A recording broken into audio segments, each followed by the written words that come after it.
सोबत कसबा तळी या जिल्हा परिषद मतदारसंघातून उमेदवार या ठिकाणी आपल्यासोबत आहे. त्याआधी आपण शेकापन दिलेल्या उमेदवाराला जे पाठिंबा आहे त्याबद्दल आपण बोलणार आहोत. काय वाटतं पाठिंबा दिला?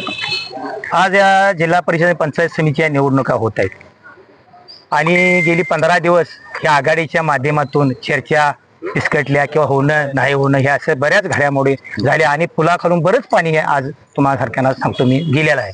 पण आज मला सांगायला जरा थोडीशी खंत वाटते. ज्या मित्र पक्षाबरोबर आम्ही 25-30 वर्षे काम केलं ती आमची नाळ जुळली होती, पण काय त्यांच्या कोणाला काय मनात आलं, त्यांना मोठे मित्र मिळाले असतील आणि आमच्यासारख्या शेका पक्षाला त्यांनी विचारात घेतलं नाही.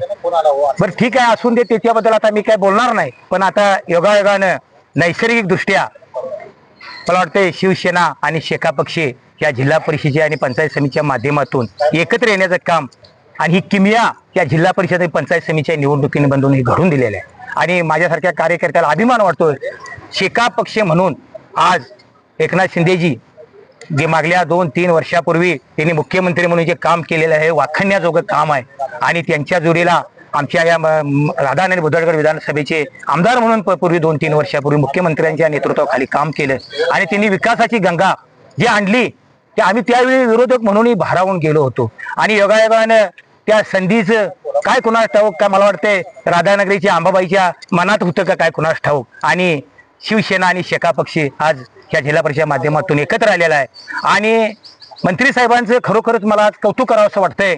आज काय मी त्यांच्या आघाडीत शेका पक्ष सामील झाला म्हणून मी आज बोलत नाही, पण सर्वसामान्य कार्यकर्त्यापाशी जर तुम्ही आम्ही गेलो आणि विचारलं तर बाबा हे कुणी केलं, किंवा पूर्वी असं वाटायचं कार्यकर्त्यांना आम्हाला कामासाठी तिथं जायला लागायचं आमदाराकडे किंवा मंत्र्याकडे, पण हिनी त्याच्यापेक्षा वेगळे केलं. आज आम्हाला तिने विचारून सांगितलं बाबा आज तुमच्या गावात काय पाहिजे, आज तुमच्या समाजाला काय पाहिजे, आज तुमच्या परिसराला काय पाहिजे आणि त्या योजना तिने त्या गावापर्यंत त्या भागापर्यंत पोहोचवण्याचं काम केले. आणि त्या नेतृत्वाखाली आज शेका पक्ष आणि शिवसेना आज जिल्हा परिषद आणि पंचायत समितीच्या माध्यमातून त्या परिसरामध्ये एक वेगळी क्रांती घडवण्याच्या माध्यमातून आम्ही सगळे एकत्र आलेलो आहे. आज शेका पक्ष म्हणून आम्हाला कसबा तळे मतदारसंघातून आम्हाला उमेदवारी दिलेली आहे आणि त्यांचं कौतुक करतो आज. आणि हा शेका पक्ष ह्या राधानगरी तालुक्यामध्ये काय आहे किंवा काय नाही हे दाखवण्याची संधी आज आम्हाला आंबेडकरांच्या माध्यमातून आज मिळालेली आहे. आणि आज तळमळीने मी तुम्हाला सांगतो, ही आघाडी हा विजय 100% खेचून आणून ह्या विकासाची गंगा ह्या तालुक्याला मला वाटतं ह्या मतदारसंघाने मतदार बंधू भगिनीने आमच्या विश्वास टाकावा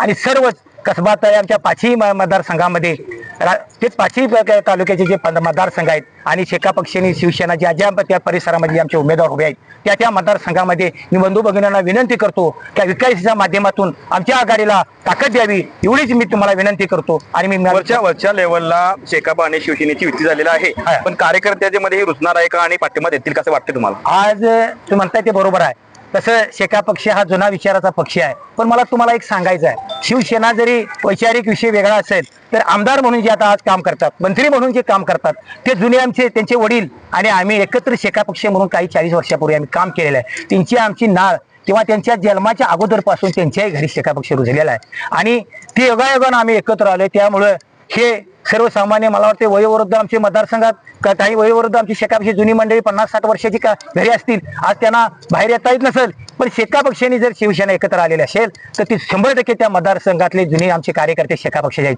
50-60 वर्षापूर्वी ज्यांनी काम केले शेका पक्ष म्हणून त्यांनाही आनंदाच्या बातमी पण कळेल, त्यांना आनंदाचा हा धक्का कळेल आणि ती जी सगळी जुनी मंडळी आहेत ही आमच्या आघाडी बरोबर राहतील अशी मला आत्मविश्वास. कसबा तळे हा हाय व्होल्टेज म्हणून जिल्हा परिषद ओळखला जातोय. मोठे दिग्गज या ठिकाणी उमेदवार म्हणून आहेत, कसे समोर जाल तुम्ही या ठिकाणी? नाही दिग्गज असं आता ही सगळे हवा आहे साहेब.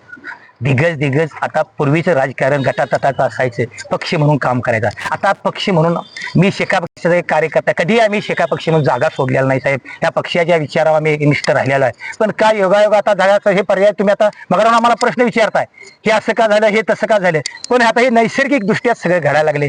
आज 2 महिन्यापूर्वी जी माणसं वेगळ्या पक्षात गेली ती आज कुठला झेंडा हातात गेला, कुठलं चिन्ह घ्यायला लागलेत. आमच्यासारख्याच प्रामाणिक कार्यकर्त्याला हा पडलेला प्रश्न आहे. म्हणून आम्ही ह्या भागाचा परिसराचा विकास करण्यासाठी ही आमची नैसर्गिक आघाडी आलेली आहे. आणि तुम्ही म्हणता दिग्गज मोठ्या आघाड्या, असं काही नाही, तो फुगा आहे आणि लोकच ही जनताच दिग्गज आहे. ते आमच्या आघाडीचा विचार करतील आणि 100% सर्वसामान्य जनता आमच्या विकासाची ही गंगा बघून, आमदार मंत्र्यांची गंगा कामाची हे बघून आणि त्याला जोडलेला शेका पक्ष एक शेका पक्ष म्हणून हा तालुक्यातला जो कार्यकर्ता किंवा मतदार आहे हा प्रामाणिक मतदार आहे. एकदा जर एखाद्याला जर सांगितलं की बाबा आम्ही तुमच्याबरोबर आहे, जीवाचं रान करील. इतर पक्षातले 10 कार्यकर्ते आणि शेका पक्षाचा 1 कार्यकर्ता भरून उरलेला आहे. हे वेळोवेळी आम्ही हे दाखवून दिलेलं आहे. त्यामुळं ही आघाडी भक्कम राहील आणि तालुक्याच्या विकासासाठी पुढे जाईल. फक्त माझी एकच विनंती आहे, ह्या सर्व तालुक्यातल्या जनतेनं आमच्यावर विश्वास टाकावा आणि शेका पक्ष शिवसेना या आघाडीला भरघोस मतानं आम्हाला निवडून द्यावीत आणि ह्या तालुक्याचा विकास करण्यासाठी आम्हाला संधी द्यावी, एवढीच मी माझी विनंती जनतेसमोर मागतोय. हे आहे गोकुळचं श्रीखंड. अगदी जिभेवर रेंगाळणार. जिभेवरच नाही तर मनावरही रेंगाळणार. गोकुळ श्रीखंड, मनावर रेंगाळणार.